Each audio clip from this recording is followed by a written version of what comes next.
네, 오늘 하루도 열심히 살아가고 계시는 국민 여러분, 그리고 국민분들을 위해서 열심히 애쓰고 계시는 존경하는 공무원 여러분들 반갑습니다.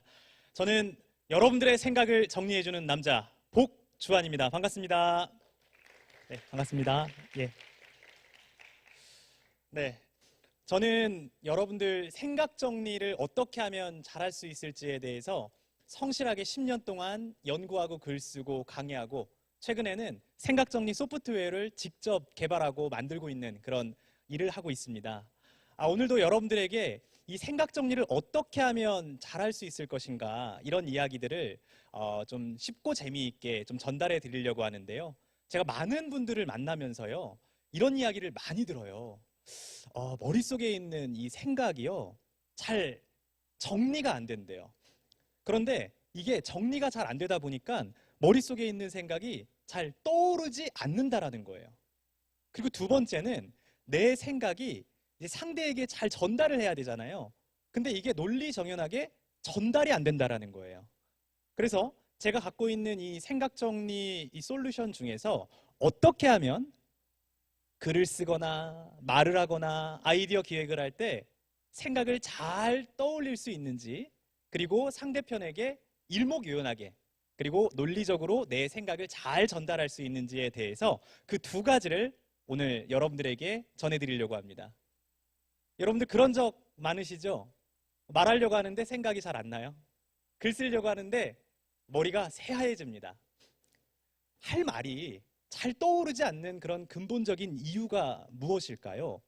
저는 여러분들에게 좀 관점을 좀 바꿔서 생각해 보자 이렇게 말씀드리고 싶어요. 한번 상상해 보세요. 여러분들 눈앞에 이 말하기, 그리고 글쓰기, 그리고 아이디어 기획할 때요. 재료들이 엄청나게 많아요. 이렇게요. 그러면 여러분들이 할 일은 뭔가요? 그 재료를 잘 연결하고 조합해서 그 신선한 재료로 맛있게 요리만 하면 되죠. 근데요, 이게 문제가 있습니다. 요리를 이렇게 맛있게 하면 되는데 문제는요, 냉장고를 열어보니까 재료가 없습니다. 그럼 어떻게 되죠? 아무리 좋은 레시피 그리고 좋은 도구가 있다고 할지라도 맛있는 요리, 그러니까 우리가 문서를 만들거나 아니면 말을 할 때 이런 어떤 좋은 결과물들이 나올 수 없다라는 거죠. 근데 수많은 업무 현장에서 우리는 이 어떤 주제에 관해서 충분히 생각해보지 않고 컴퓨터를 켭니다. 그리고 뭔가를 쓰려고 해요. 그 순간 쓰려고 하니까 준비가 안 되어 있는 상태에서 어떻게 되죠? 머리가 새하얘집니다. 말을 하려고 하면은요, 할 말이 없으니까 회의 시간에 아이디어 좀 내봐 그러면은 머릿속이 또 생각이 없어요. 근본을 생각해야 합니다. 이 말하기, 글쓰기, 아이디어 기획, 이 모든 것은요, 다 이 생각들이 모여서 출발한다. 이 사실을 우리는 기억을 해야 됩니다. 할 말이 떠오르지 않는 이유는요, 셋 중 하나입니다. 할 말이 부족하다. 그러니까 할 말이 있긴 한데 그 생각에 대한, 그 주제에 대한 공부가 부족하다. 두 번째는 그 생각에 대한 주제에 대해서 전혀 생각해 보지 않았다. 그러니까 생각이 안 나죠. 세 번째가 가장 억울한데요, 공부를 하긴 했는데 생각을 다 이렇게 모아놓긴 했는데 정리가 잘 안 된 거예요. 그래서 이게 즉시 떠오르지 않았다. 사람은요, 딱 아는 만큼만 말을 잘할 수 있습니다. 딱 아는 만큼만 글을 잘 쓸 수 있고요. 딱 아는 만큼만, 딱 그 정도만 아이디어를 기획할 수 있어요. 그럼 어떻게 해야 될까요? 저는 여러분들에게 이 이야기를 꼭 해드리고 싶어요. 너무너무 당연한 얘기인 것 같지만 우리가 많이 알기 위해서는 공부를 많이 해야 됩니다. 흔히 우리 이 사람을요, 컴퓨터와 비유를 하죠. 컴퓨터도 입력, 처리, 출력 순으로 이 정보와 지식이 이렇게 흘러갑니다. 가령 어떤 정보를 키보드로 입력을 하면은 이 컴퓨터가 이제 처리를 하죠. 그리고 모니터 화면에서 이제 출력이 됩니다. 우리가 아무리 모니터가 해상도가 높다고 할지라도 이 정보가 없으면요, 정보를 치지 않으면 이게 출력이 되나요, 안 되나요? 안 되는 것처럼요. 우리 사람도 마찬가지예요. 머릿속에 아는 것이 없으면 바깥으로 표현되어 나올 수가 없다. 그래서 우리는 열심히 공부를 합니다. 지금도 여러분들께서는 먼 미래를 생각하며, 즉 장기간을 전망하고 준비하면서 이렇게 공부를 하고 있죠. 유튜브를 보면서, 인터넷을 보면서, 때로는 책을 보면서, 논문을 보면서 열심히 그 주제에 대한 지식을 쌓아갑니다. 그리고 그 생각들이 머릿속으로 둥실둥실 떠다녀요. 때로는 책을 읽다 보면 아이디어가 떠오를 수도 있고 액션 플랜, 뭘 해야 될지가 떠오를 수도 있죠. 그리고 그 내용을 요약하고 또 연상하면서 또 다른 생각들이 막 떠오르는데요.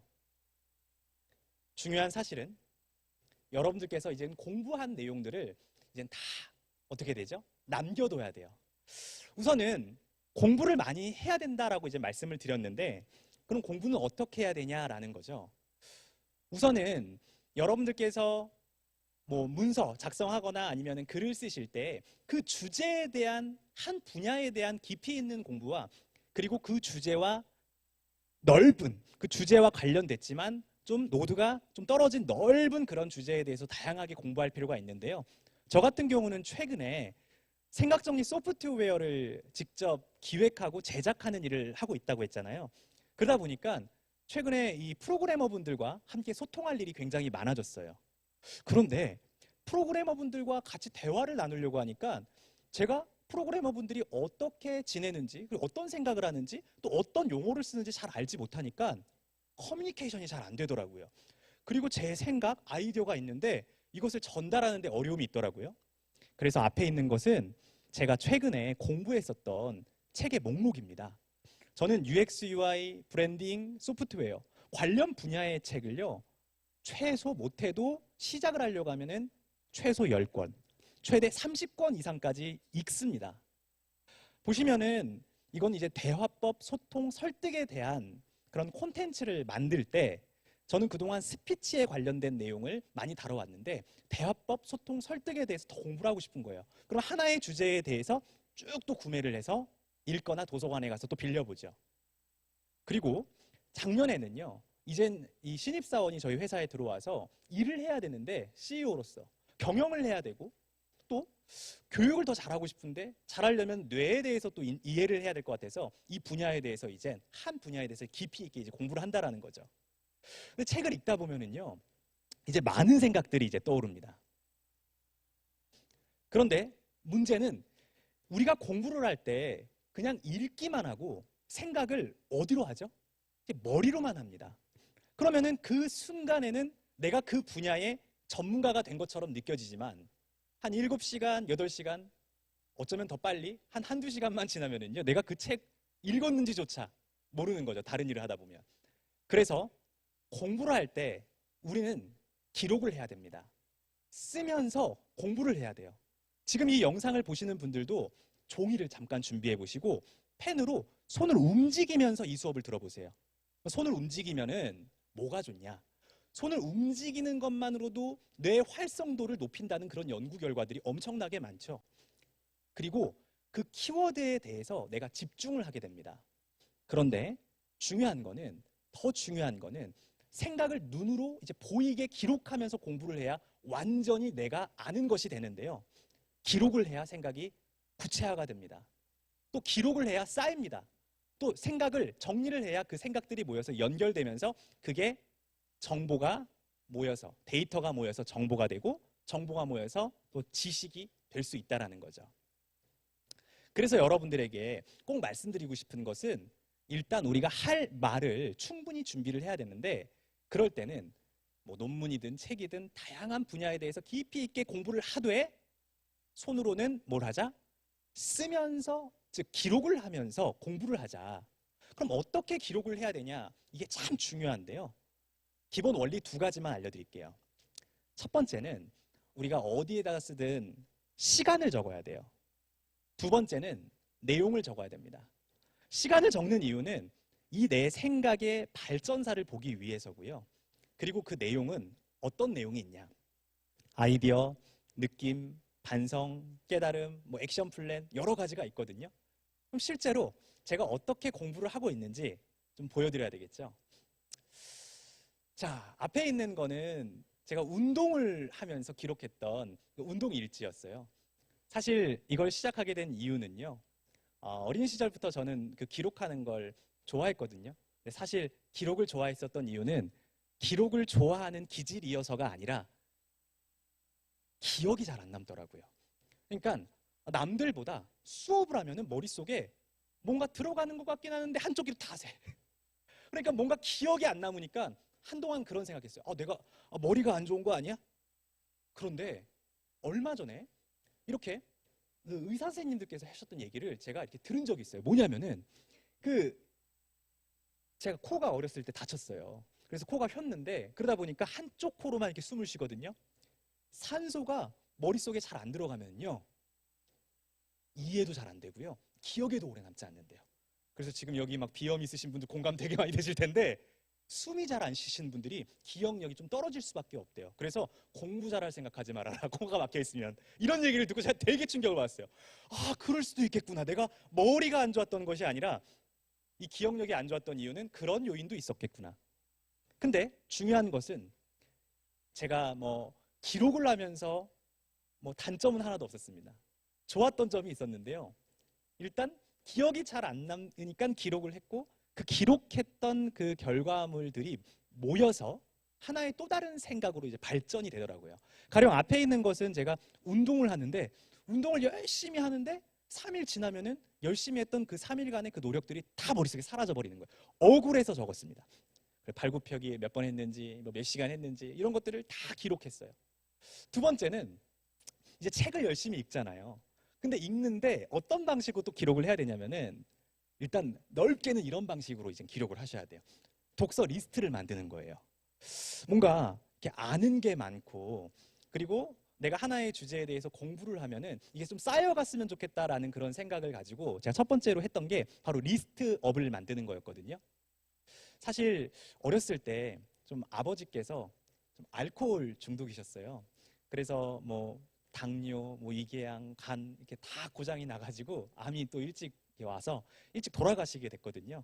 그러니까 인생을 어떻게 해서든 바꾸고 싶은데 이 책이라도 읽어서 내 인생을 좀 바꾸고 싶다 해가지고 열심히 이렇게 운동도 하고 책도 읽어 나갔는데 기록을 하면서 전 무슨 생각을 했냐면은 진짜 이 저자들과 대화를 나누면서 내 생각이 참 커진다. 그리고 좋은 생각들로 가득 찬다. 그런데 뭔가 하나도 기억이 안 남는 것 같아요. 그래서 이 제목부터 그리고 느낀 점부터 이런 것들 모든 걸 다 기록을 하기 시작했고 그리고 일기를 적는데 일기를 또 어디다 적었냐면은 책을 보다 보면은 또 다른 좋은 생각들이 막 떠오르거든요. 그래서 이렇게 책에다가 저의 떠오르는 생각들을 계속해서 기록해 나갔어요. 손을 움직이고 기록하는 것들이 재밌더라고요. 그래서 기록은 또 다른 기록을 불러서 결국에는 복주안의 매일 사이클, 이거 2010년도라고 적혀 있죠. 감사, 미소, 칭찬, 스트레칭, 좋은 습관들이 생길 때면은 이거를 완전히 내 것으로 만들기 위해서 어떻게 했다? 기록을 했다. 그러다 보니까 어느 순간 이런 기록도 적었더라고요. 이젠 굳이 기록하지 않아도 몸에 배었다. 하지만 나는 계속 기록할 것이다. 왜냐? 기록하면서 나는 깨어있을 테니까. 자, 지금부터는 여러분들에게 그럼 기록 중에서도 우리가 공부를 할 때 기록은 어떻게 해야 됩니까? 라고 이제 질문이 나올 것 같아요. 그래서 그 질문들을 모아서 제가 이렇게 좀 답변을 드릴게요. 댓글 남기듯이 기록을 하면 됩니다. 그러니까 여러분들 인스타그램, 페이스북, 블로그 밑에다가 우리 댓글 남기죠. 그럼 거기에 이름이 적혀 있고 시간과 내용을 적잖아요. 그런 것처럼요. 우리가 책을 읽을 때 혹은 논문 자료를 읽을 때 공부를 할 때면은요. 그 밑에다가 떠오르는 내 생각들을 남겨두면 좋아요. 시간, 내용. 그럼 이 느낌, 깨달음, 액션 플랜, 아이디어, 요약 등을 제가 어떻게 기록했는지 그 과정들을 좀 보여드릴게요. 느낌입니다. 막스 피카르트의 침묵의 세계라는 철학서를 보는데 너무 내용이 난해하고 어려운 거예요. 그래서 2010년도에 뭐라고 적었냐면 밑에 그래도 이 책은 너무 어렵다. 부분만 이해가 된다. 원참. 그래도 끝까지 읽어볼 만한 가치가 있다. 왜냐? 나에게 뭔가 새로운 걸 생각하게 만드니까. 막 읽고 싶은 거예요. 2010년이었습니다. 그리고 1년이 또 지나가지고 내가 조금 더 성장했나? 라는 생각을 가지고 책을 펼쳐봤어요. 역시나 어려운 책이지만 1년 전보다는 조금 더 가깝게 느껴진다 이러죠. 그리고 시간이 흐르니까 작년 9월에는 도저히 이해가 되지 않아 읽지 못했던 책이었는데 지금은 보고 느끼고 감탄하고 이해하며 침묵의 세계를 체험하고 있다. 내년에는 이보다 더 훌륭한 책으로 읽을 수 있겠지? 그러니까 이 책은 훌륭해요. 다만 제가 그 수준을 못 따라간다는 거. 그 느낌들을 적어 나가면서 아, 내가 성숙하고 또 내가 좀 더 이제 시간이 흐르면은 이 책을 이해할 수 있는 사람이로구나. 이런 느낌들을 기록을 해 놓으니까 저의 생각들의 발전들을 보면서 계속해서 공부를 해야겠다라는 그런 생각들이 들었고요. 그리고 또 느낌들 있을 때는요. 막 밑에 아, 충격적, 반전, 막 키키키키 막 적혀 있잖아요. 이런 느낌들도 자유롭게 적어보는 거예요. 아, 단 책에다가 뭔가 기록하는 거 안 좋아하시는 분도 있으세요. 그리고 그 도서관에서 책을 빌려보시는 분도 있으시거든요. 그럴 때는 포스트잇에다가 붙여놨다가 나중에 뭐 떼서 관리하시면 되겠죠. 깨달음이 있으면은 깨달음에 대해서도 이렇게 기록을 하고요. 맨 밑에 보시면 결국 좋은 책은 이처럼 빈칸에 빼곡하게 나의 글들이 적힌 책이 아닐까? 감옥으로부터의 사색이라는 책을 읽는데 이 책을 군대에서 읽었어요. 근데 이 책을 관물대, 즉 사물함에 다 넣을 수가 없잖아요. 그러니까 뭔가를 이제 보내고 뭔가를 남겨야 되는데 뭘 보내야 될지 모르겠는 거예요. 그래서 제가 어떤 책이 좋은 책일까라는 생각을 하다가 그런 관련된 글을 읽고 밑에다 쫙 적었는데 2011년도 보니까 아, 그렇다. 바로 이런 책. 또다시 읽어도 새롭게 느껴지고 감동을 주는 이런 책이 진짜 좋은 책 양서인 것 같다. 이렇게 또 확신을 갖게 됐어요. 그러니까 깨달음. 뭔가 깨달음이 오면 이런 것들도 적어놓으면 좋습니다. 저는 좋은 책이라는 것은 이렇게 여백에다가 내 생각이 계속해서 떠오르는 그런 책들이 전 좋은 책이라고 생각을 해요. 그리고 책에 여백이 있는 이유는 내 생각, 저자와 대화를 나누면서 거기에서 남은 내 생각을 기록하라고 여백이 있는 것이 아닌가, 그런 생각들을 하게 됐습니다. 특히 최근에는 저는 책에다가 액션 플랜을 많이 적는 편이에요. 최근에 생각트리라는 생각정리 소프트웨어를 제가 직접 개발한다고 했잖아요. 글로벌 소프트웨어를 지금 꿈꾸면서 이제 만들고 있는데 관련된 책들을 읽다 보면 아이디어들이 굉장히 많이 떠올라요. 이거 새벽에다가 적은 건데 2021년 7월 24일 최근이죠. 아이디어. 아, 이거 메모를 그 소프트웨어 메모를 즐겨찾기 메모 태그에 대한 내용을 넣어야겠다. 태그에 대한 설명이 아주 많았던 그런 책이었거든요. 그래서 아, 이 태그가 메모와 연결 역할을 하는 거구나. 이 그 UX UI 디자인 그것을 직접 이제 그려본 거죠. 소프트웨어 메뉴를 어떻게 할 것인지 이런 식으로 액션 플랜들도 많이 적어놓고요. 또 책에는 이렇게 도해 이미지들이 많이 나오잖아요. 위에는 길 잃은 사용자 휴대전화를 꺼낸다 위치를 확인한다 이렇게 그림으로 그려보면 이해하기가 쉽다 이런 내용이었는데 그러면은 이거를 우리 사이트에 생각정리 클래스 사이트에 이렇게 한번 적어보면 좋겠다 하면서 밑에다가 제가 복잡한 사용자 휴대폰을 꺼낸다 생각트리로 생각 정리를 한다 아이디어맨이 된다 이렇게 그대로 한번 해보자 이런 아이디어들이 떠오면은 그걸 바로 적는 거예요. 번뜩이나 아이디어가 있으면은 이렇게 나도 이렇게 군더더기 없이 내 생각을 말로 글로 전달하고 싶다 이 페이지처럼 이런 식으로 바로 적어놔야 돼요. 왜? 생각은요 계속 어떻게 돼요? 떠올랐다가 사라졌다가를 반복해요. 아무리 좋은 아이디어도 이렇게 정리하고 요약하지 않으면요 나중에 머릿속에서 다 휘발되어 버린다. 그게 우리 생각의 특징이에요. 그래서 우리가 공부를 한다라는 거 그리고 어떤 주제에 대해서 차곡차곡 내 생각이 쌓여간다라는 것은요 하루아침이 되는 것이 아니라 하나의 주제에 대해서 이렇게 책이든 인터넷이든 아니면 다큐멘터리를 보든 아니면 이렇게 유튜브를 보든 여러분들께서 계속해서 기록을 해야 되는 거죠. 그런데 보니까 제가 생각보다 이렇게 글씨체가 좋지 않아요. 그래서 요즘에 이렇게 펜글씨 연습을 매일매일 꾸준히 하고 있어요. 가나다, 마바사. 근데 이건 또 한 가지 팁인데요. 이 펜글씨 연습이요. 반듯하게 글체를 만드는 것도 있어요. 그런데 이 펜글씨 연습은요. 또 뭐가 좋냐면은 우리가 기록하기 전에 이렇게 글씨 연습을 꾹꾹 눌러서 하면은 오전에 뇌 활성도가 굉장히 높아집니다. 그래서 이렇게 종이에다가 펜글씨까지 열심히 연습을 하면서 아날로그 형태로 메모하는 걸 좀 여러분들에게 보여드렸어요. 자, 생각은 어떻게 남겨야 하는가? 우리가 남길 때는요, 이렇게 제가 방금 적었던 자유롭게 남기는 방식이 있어요. 이 네 가지 중에 제가 남겼던 방식은 뭘까요? 스크랩, 2번 필기, 3번 메모, 4번 노트, 4번 노트. 뭘 것 같아요? 채팅창에 한번 적어주세요. 쫙쫙쫙 막 올라오고 있겠죠? 정답은? 들어보세요. 이게 다 같은 것 같지만요.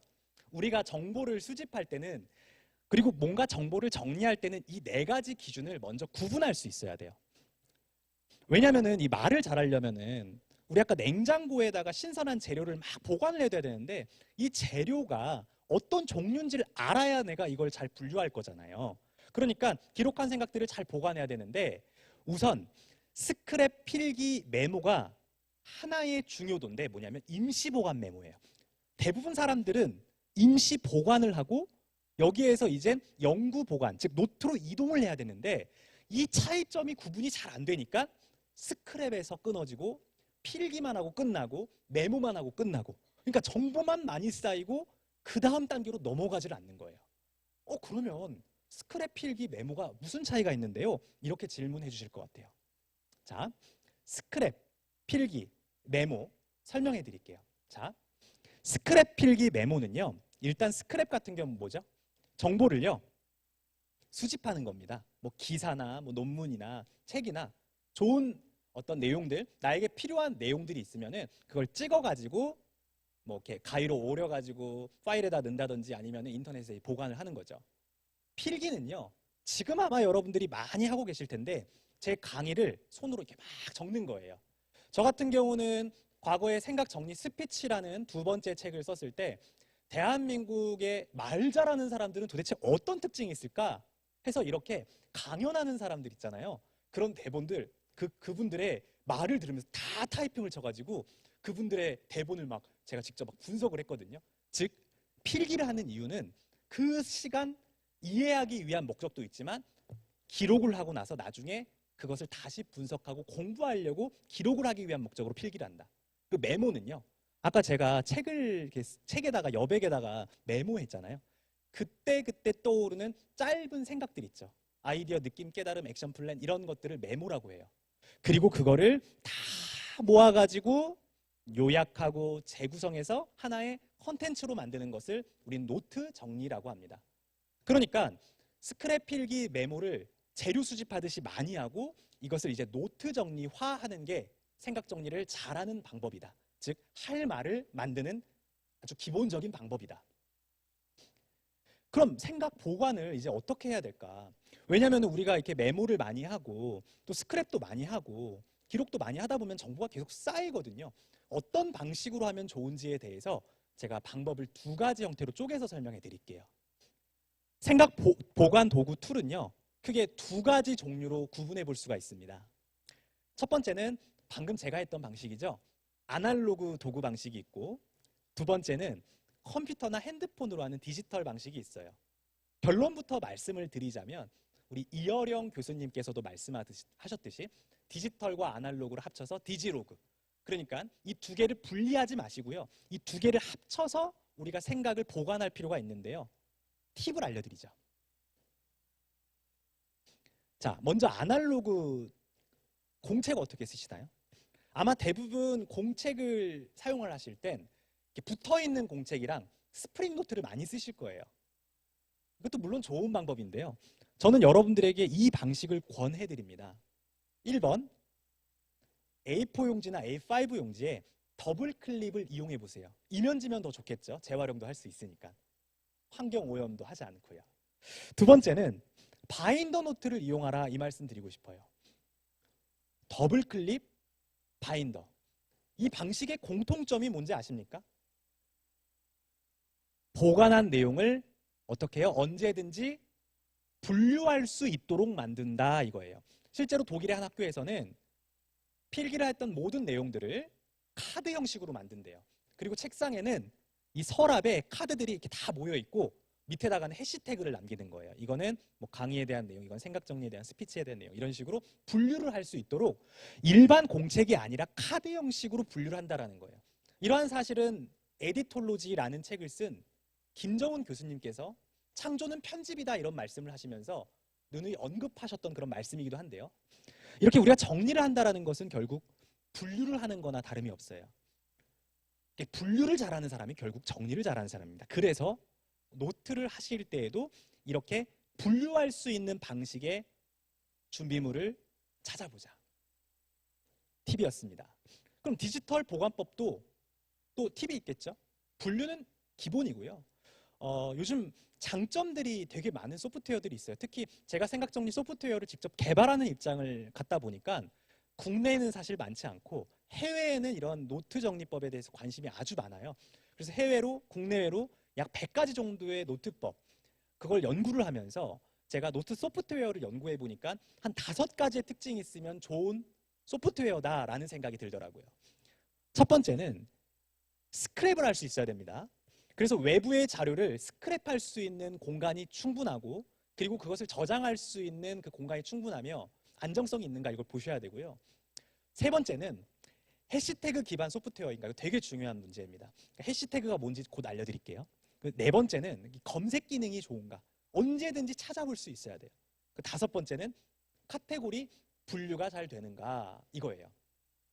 자, 그러면은 여기서 이제 중요한 게 해시태그거든요. 아마 대부분 이 해시태그 기반의 노트 정리법을 모르시는 분들은 이 좋은 방법을 활용을 못 하시는 분들이 많을 거예요. 보통은 이렇게 화면에 있는 사진처럼 5번 보면은 이게 저의 노트거든요. 실제로 제가 나중에 꿈이 생각정리 대학을 만드는 거예요. 그래서 생각정리 클래스 홈페이지도 지금 이렇게 오픈해놨는데 나중엔 진짜 대학을 만드는 게 꿈이거든요. 그래서 생각정리 개론이다라고 생각하면서 이렇게 목차를 쭉 나열을 했는데요. 근데 이 방식이 반은 좋은데 반은 안 좋아요. 무슨 얘기냐면 일단 비교를 해보면은 방금 제가 이 목차를 먼저 만들어 놨잖아요. 생각 정리는 뭐 노트 정리도 있고 메모법도 있고 그 다음에 시간 관리도 있고 목표 설정도 있고 이렇게 카테고리를 만들어 놓고 그 다음에 거기에 알맞는 내용을 수집하자. 이게 탑다운 방식, 하향식 방식이라고 얘기를 해요. 이거의 장점은 카테고리를 미리 만들어 놨기 때문에 이 아이디어들이 한 곳으로 모인다라는 장점은 있어요. 하지만 그런 경험 있으실걸요? 카테고리를 잘 만들어 놨는데 이 정보가 A라는 이 카테고리 메뉴에도 들어가고 B라는 메뉴도 들어가고 C라는 메뉴에도 들어가는데, 가령 생각 정리는 시간 관리도 들어가고 목표 관리도 들어가고 그 다음에 노트 정리도 들어가는데 이거 어디다가 놓지? 이런 고민을 하신 분들이 있을 거예요. 그게 하향식 정리법의 단점이 될 수도 있다는 거죠. 카테고리를 미리 만들어 놓으면은 마치 우리가 이 요리를 할 때 있잖아요. 요리를 할 때 스파게티를 만들 거야 정해놓고 거기에 맞는 재료를 준비를 해서 빠르게 효과적으로 요리를 만들 수 있지만 창의적인 음식을 만들진 못해요. 그죠? 그 안에서만 생각을 할 수 있어요. 반면에 제가 여러분들에게 또 알려드리고 싶은 것은 반쪽짜리라고 했잖아요. 하향식은 상향식으로 정리를 할 수 있어야 됩니다. 이게 무슨 얘기냐면은 해시태그를요 다는 거예요. 요즘에는 뭐 인스타그램이나 뭐 페이스북이나 SNS에 해시태그를 다는 그런 연습들을 많이 하셔서 이게 그다지 어려운 개념은 아니실 거라고 생각을 합니다. 예를 들어서 이렇게 앞에 이 심플 노트라는 이 노트인데요. 디지털 노트입니다. 근데 이런 노트들이 좋은 게 뭐냐면 제목을 적고요. 내용을 이렇게 적었죠. 밑에 보시면은 태그를 적는欄이 있어요. 뭐 강의, 책, 스피치, 생각정리, 국가공무원, 인재개발원 이렇게 적었어요. 그리고 나서 이제 다음 장을 보면은 스피치, 생각정리, 아이디어, 국가공무원, 인재개발 이렇게 태그가 목록처럼 이제 들어가죠. 그리고 이 태그 목록을 누르면은요, 이 내용, 지금 이 앞에 보이는 이 화면 있죠. 이 내용들이 이 해시태그로 다 중복 분류가 돼요. 그래서 해시태그 기반의 이 노트 정리법은요, 상호 연결된 그런 지식들을 만들게 됩니다. 창의적인 지식을 만들게 돼요. 가령 이런 거죠. 요리를 하려고 보는데 아예 모르겠다. 일단 재료가 뭐가 있는지 보자 하고 딱 열었는데 막 여러 가지 재료들이 막 있어요. 보니까 이걸 가지고 뭐 하지? 비빔밥을 만들 수도 있고 김치찌개를 만들 수도 있고, 그러니까 재료들을 가지고 여러 가지 아이디어로 확장할 수 있는 거죠.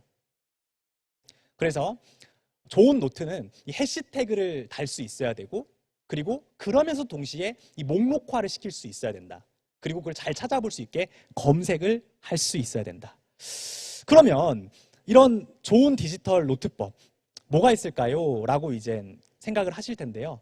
앞에 있는 이 노트들이 이 전 세계적으로 유명한 노트들이에요. 특히 에버노트 같은 경우는 전 세계에 한 9억 명 정도가 이 노트를 쓰고 있다고 하죠. 무료 플랜이 있으니까 무료 플랜으로 한번 써보세요. 그 심플 노트는 제가 방금 보여드렸는데 에버노트 같은 경우는 막 스크랩도 되고 막 동영상도 담을 수 있고 해서 되게 좋지만 뭔가 좀 무거운 느낌이 있거든요. 근데 심플 노트는 말 그대로 이 내용을 필기하고 메모 정도 할 때 사용하시면 좋은 툴이다. 뭐 노션, 링크 기반으로 이 노션, 이 홈페이지 만들듯이 노트를 하는 이런 툴들도 아주 유명하죠. 근데 제가 한 가지 좀 소개해드리고 싶은 것은 요즘 시대가 아주 좋아졌습니다.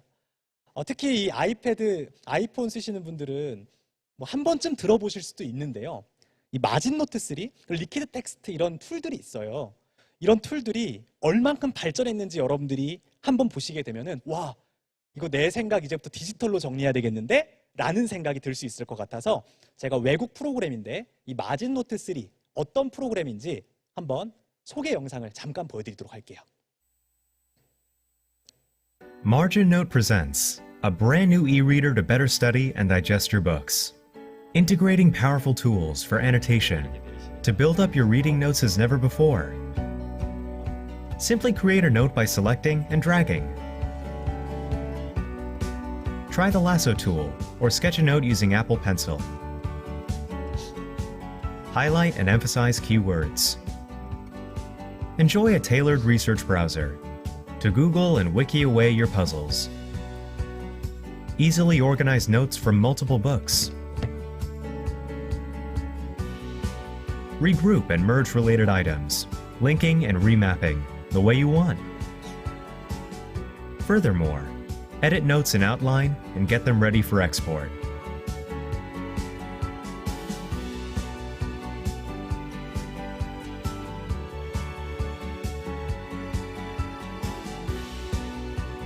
Review your notes as flashcards to study wherever you go. MarginNote. Studying will never be the same.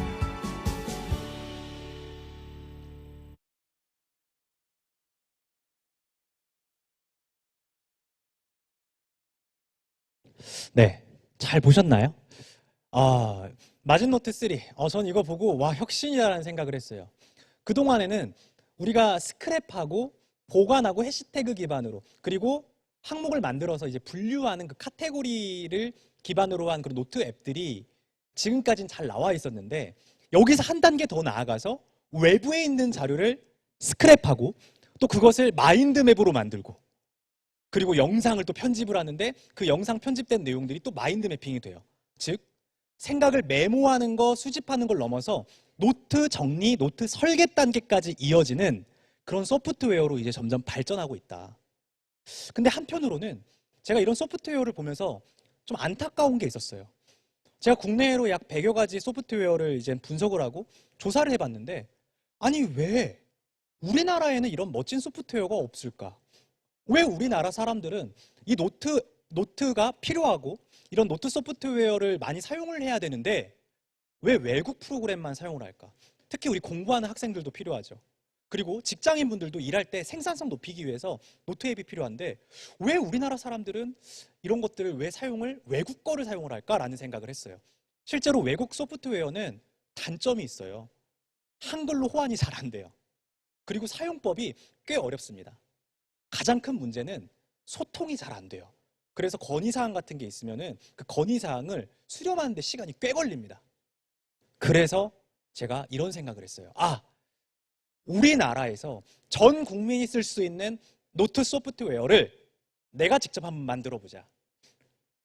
생각을 스크랩도 할 수 있고 메모도 할 수 있고 그리고 스크랩한 내용, 메모한 내용을 편집까지 할 수 있는 그런 툴을 직접 만들어 보자 해서 지금 만들고 있고 이제 8월 말에 나오는 도구가 바로 생각트리라는 제품입니다. 저는 전 국민들이 이 생각트리라는 소프트웨어를 사용을 했으면 좋겠어요. 옆에 보시면은 이렇게 카테고리가 있고 우리 컴퓨터 화면처럼 폴더와 파일이 있죠. 이걸 분류도 할 수 있고 그리고 이렇게 아웃라이너 형태, 블렛 형태로 정리를 할 수 있는데 이거를 변환하기 누르면은 바로 마인드맵이 바뀌는 거예요. 그리고 이거를 사람들에게 공유할 수 있고 추후에는 이제 분할 화면을 만들어 가지고 한쪽은 이렇게 개조식으로, 한쪽은 마인드맵으로 동시에 정리할 수 있는 그런 멋진 소프트로 계속해서 개발해 나갈 겁니다. 한국에서 이 소프트웨어를 만들어서 저는 글로벌에 이 한국에 있는 생각정리, 생각트리를 한국에 있는 이 생각트리를 전 세계화 시키는 것, 전 세계에 알리는 것이 저의 지금 중요한 사명이자 이제 목표예요. 여러분들, 제가 이 노트 하는 방법에 대해서 알려드리면서 지금 생각트리를 이제 개발하고 있다. 너무너무 답답해가지고 내가 한번 만들어보자 하면서 만들었는데 나중에 꼭 사용해 주실 거죠? 고맙습니다. 여러분, 우리가 도구 하나만 잘 바꿔도요, 생각이 바뀝니다. 도구가 곧 우리의 능력입니다. 삐삐를 사용했을 때와 핸드폰, 그냥 핸드폰만 사용했을 때와 스마트폰을 사용했을 때 우리의 두뇌 능력은 완전히 차이가 있죠. 그런 것처럼 우리가 보관을 잘하고 노트를 잘 쓰려면요, 일단 여러분들께서 사용하시는 방식, 노트 방식을 한번 바꿔보자. 아날로그 같은 경우는 클립, 바인더 형태의 분류가 되는 노트를 써보시고, 그리고 디지털 노트 같은 경우는 이렇게 생각을 정리하고 수집하는 것뿐만 아니라 설계할 수 있는 툴까지 써보자. 이게 앞서 말씀드렸던 내가 지식을 습득하는 것에 대한 핵심이었습니다. 자, 그렇다면은 정보가 이제 모였어요. 냉장고에 재료가 쌓였어요. 그럼 이거를 잘 요리해가지고 요리를 더 맛있게 한 다음에 상대편에게 줘야 되잖아요. 전달을 하려고 하는데 머릿속이 이제 뒤죽박죽 꼬입니다. 이 문제 어떻게 해결할 수 있을까요? 생각이 잘 전달이 안 되는 이유는요, 결론부터 말씀드릴게요. 생각 정리, 보관을 넘어서, 수집을 넘어서 설계하는 방법을 알아야 됩니다. 뭘 알아야 된다고요? 생각을 만드는 정리, 생각 설계법을 알아야 됩니다. 생각이 잘 전달되지 않는 이유는 논리적으로 생각을 설계하는 생각 정리 스킬을 잘 모르기 때문에 그래요. 그럼 생각 정리 스킬이란 무엇이냐? 감이 아니라 기술적으로 생각을 다듬을 수 있는 방법을 얘기를 합니다. 제가 뭐 기업이나 아니면 대학이나 이런 곳에서는 뭐 3일치 과정을 교육할 만큼 방대한 분량인데요. 그거를 제가 핵심만 요약해서 좀 전달을 한번 드려볼게요. 우리는 보통 되는 대로 생각하는 사람이 있어요.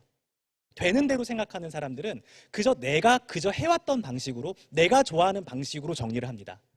그런데 정리를 진짜 잘하시는 분들은요, 내가 좋아하는 방식이 아니라 뇌가 좋아하는 방식으로 정리를 합니다. 뇌가 좋아하는 방식은 뭐지? 일단 생각이 눈에 보여야 돼요. 근데 그냥 보이는 것이 아니라 키워드 중심으로 보여야 됩니다. 그리고 키워드를 넘어서 그림으로 보여야 되고, 그게 한 장으로 모든 정보가 연결된 정보가 보이는 거, 그게 좋은 설계, 우리 뇌가 좋아하는 생각 정리법이에요. 자, 그럼 이 생각 설계를 할 수 있는 툴들은 또 뭐가 있냐 이거죠. 저는 이 세 가지 방식을 여러분들에게 소개해드리고 싶어요. 우리가 정보를 정리하는 방식은 크게 세 가지가 있습니다. 서술식, 개조식, 도해식. 쉽게 설명해드리면 서술식은 우리가 줄글 형태로 풀어 쓰는 정리 있죠? 왜 교과서에 나오는 그런 정리 있잖아요. 있습니다, 뭐 했어요, 이런 식으로 끝까지 문장을 만드는 형태. 그리고 개조식은 그 교과서에 있는 내용을 목차처럼 만드는 거예요. 마치 참고서처럼요. 여기서 한 단계 더 나아가면 도해식 정리법이 있어요. 키워드와 간단한 그림 형태로 선생님께서 그림으로 막 정리해 주시죠, 칠판에. 이걸 도해식이라고 얘기를 해요. 실제로 도해식을 할 줄 아는 사람들은 서술식과 개조식 방식이 일단 기본적으로 돼야 도해식이 돼요. 이 말 쉽게 설명해 드리면, 내가 정보를 확실히 알고 있으면 그 정보를 단순하게 표현할 수 있습니다. 자, 그럼 예를 들어 보겠습니다. 자, 앞에 있는 이 내용은요, 요즘 크게 성장한 쿠팡이라는 회사에 대한 내용을 제가 간략하게 생각을 쭉 서술 형태로 정리해 본 거거든요. 한번 읽어보시고 어떤 느낌인지 들어보세요. 내가 앞부분만 읽어드릴게요. 고객은 인터넷으로 쇼핑하기 위해서 네이버에 상품을 검색합니다. 그리고 네이버의 블로그에 들어가서 상품 리뷰를 읽습니다. 블로거가 쓴 리뷰글 맨 밑에 있는 쿠팡 배너를 클릭해서 쿠팡으로 들어갑니다. 그게 쿠팡 파트너스 배너입니다. 이거를 계속해서 읽고 있어야 돼. 좋은 정리법은요. 일단 다른 사람은 이렇게 남겨도 이거를 한 단계 더 나아가서 단순하게 만들 수 있는 정리법이 좋은 정리법이에요. 서술식 형태의 정리법의 장점은 나의 생각을 최대한 많이 글자로 많이 담을 수 있다는 거고요.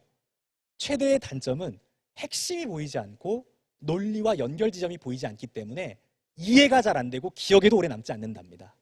그래서 우리가 업무 현장에서는 시간이 금이잖아요. 그러니까 개조식 생각 정리 형태로 정리하는 방법을 꼭 배워야 됩니다. 들여쓰기 하면서 보시면은 쿠팡에 고객, 쿠팡, 블로그 이렇게 세 가지 파트로 나눠놓고 1가로 그리고 맨 밑에 보면은 고객이 가면서 1가로도 닫고 이렇게 하죠. 이렇게 정리해 놓으니까 한눈에 보기 좋고 또 내용도 확실히 이해가 잘 되죠. 그런데 이 똑같은 내용을 이렇게 한번 바꿔보면 어떨까요? 머릿속에서 정리한 내용을 뭐 원이나 네모나 아니면은 이 졸라맨과 같은 그런 형태의 그림으로 남겨보는 거예요. 그럼 이렇게 되겠죠. 가운데 쿠팡이 있고 블로거와의 관계가 있고 또 고객과의 쿠팡과의 또 관계가 있을 거예요. 그리고 고객과 블로거의 관계가 있죠. 그러니까 쿠팡이 있는데 블로거가 쿠팡에게 상품 홍보글을 이제 작성을 해요. 막 블로그 같은 데다가.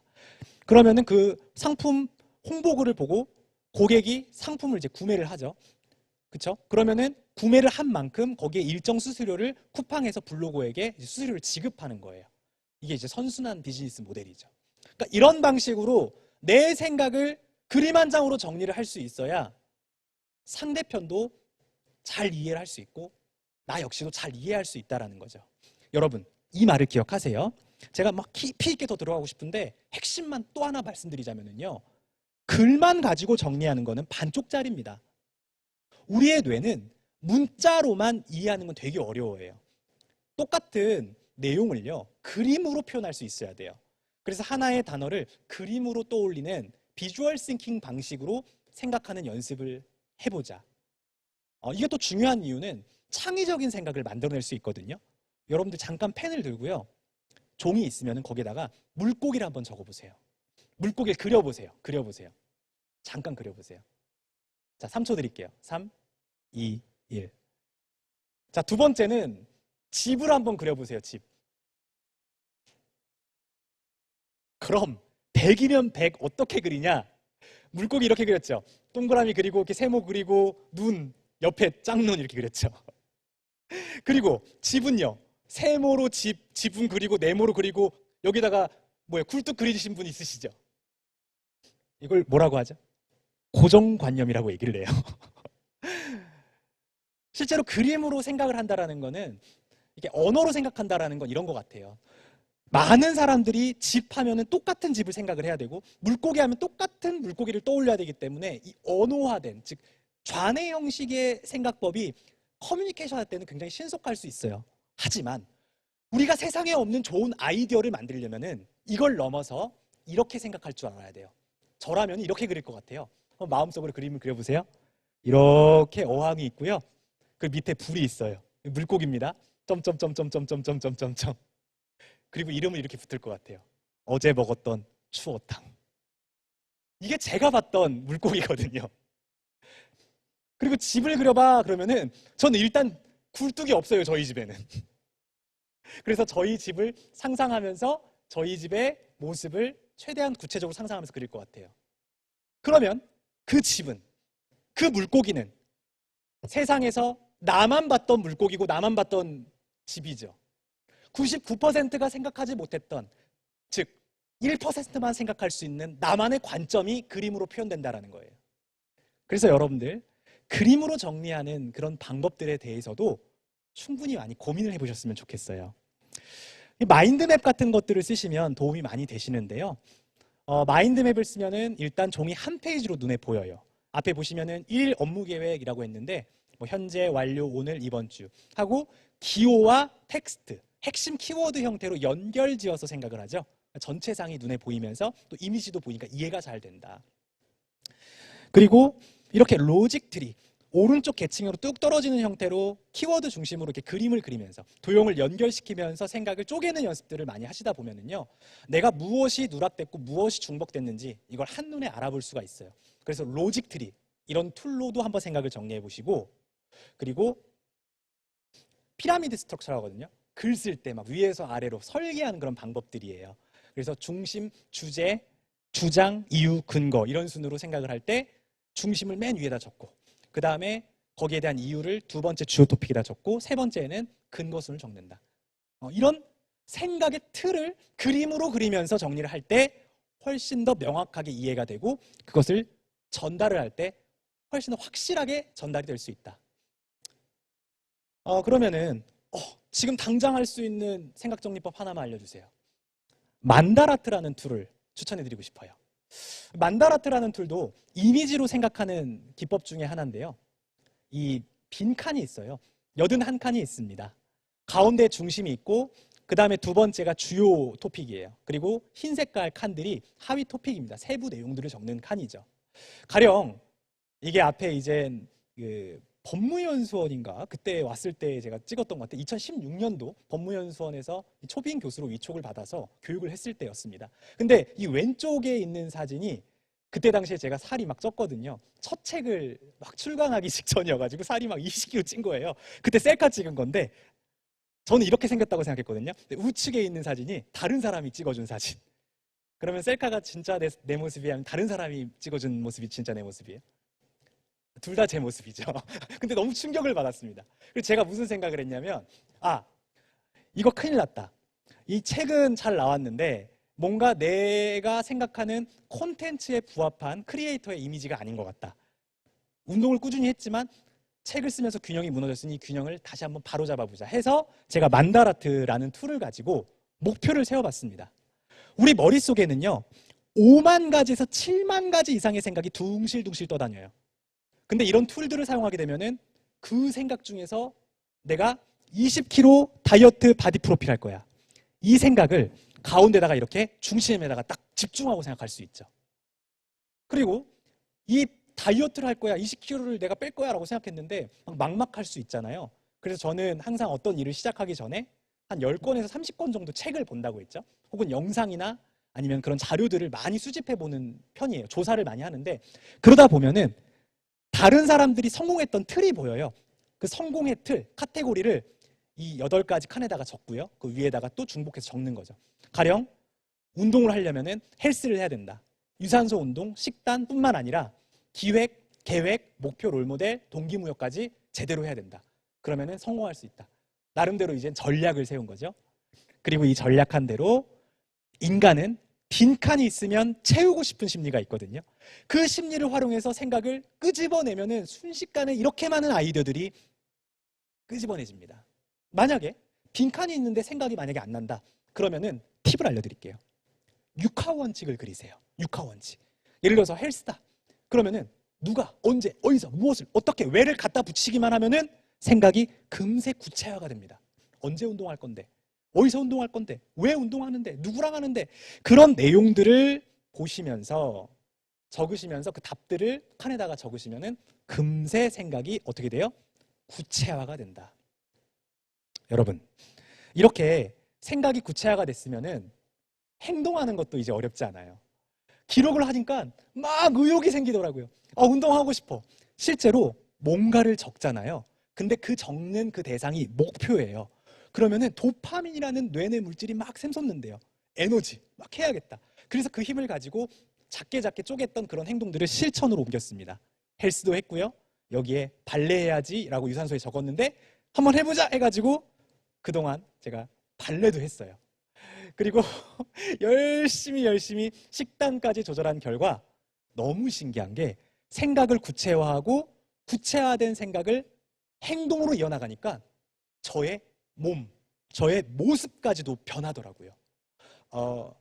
참고로 말씀드리면 이때 이 사진도요. 그냥 이 사진을 선택한 게 아니라 내가 생각하는 생각정리 스킬 복주하는 어떤 모습일까?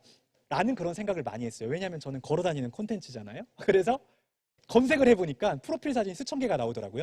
이미지를 보면서 내가 원하는 복주환의 모습은 했더니 여러분 악플 달면 안 됩니다. 이 박보검 사진이 뜨더라고요. 막 웃으시는데요. 그래서 박보검 그 이미지 보면서 이거 나를 똑같이 찍었어요. 나중에 한번 검색해보세요. 그래서 이런 사진들이 나왔고요. 더 중요한 거. 생각이랑 이 몸이랑 구성이 너무 똑같아요. 제가 운동을 열심히 하니까 불필요한 지방은 빨리 없애야 돼. 필요한 근육은요, 더 키워야 됩니다. 운동을 하면서 제가 1년 뒤에 몸을 만들었을까요? 못 만들었을까요? 죽기 살기로 상상을 현실로 만들기 위해서 행동으로 옮긴 결과 짜잔! 이렇게 멋지게 몸까지도 만들었습니다. 저는 여러분들에게 이 말씀을 드리고 싶어요. 우리의 생각이요, 구체적이면 구체적일수록, 그리고 나의 생각의 방향이 분명하면 분명할수록 나의 말과 글과 아이디어, 이게 더 분명해지고 더 구체적이고, 그러면 행동으로 옮길 수 있는 확률이 훨씬 더 높아집니다. 그래서 여러분들에게 오늘 제가 이런 이야기 드렸어요. 머릿속에 생각이 잘 떠오르지 않아요. 그리고 내 생각이 상대에게 전달이 잘 되지 않아요. 이런 고민이 있으신 분들은요, 오늘 제가 알려드렸던 생각 정리 스킬 2가지를 기억하세요. 일단 보관을 잘해야 된다. 그러려면 아는 게 많아야 되겠죠. 그러면 공부를 해야 돼요. 공부를 하다 보면은 내 생각이 떠오르는데, 그런 생각들을 숫자와 내용을 확인해가지고 잘 요약 정리해보자.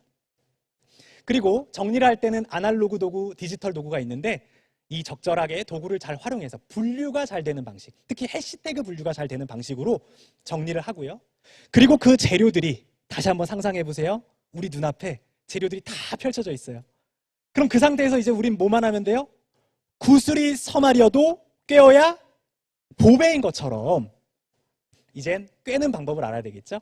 오늘 제가 알려드렸던 마인드맵, 만다라토와 같은 생각 정리 스킬을 활용한다면 여러분들의 생각이 훨씬 더 빠르게 구체적이고 그리고 분명하게 바뀌지 않을까요? 여러분, 생각이 바뀌면은요, 행동이 바뀝니다. 그리고 행동이 바뀌면 습관이 바뀝니다. 습관이 바뀌면 우리의 인생이 바뀝니다. 생각 정리 스킬을 통해서 여러분들의 인생이 변화될 수 있기를 진심으로 응원드리겠습니다. 지금까지 복주환이었습니다. 고맙습니다.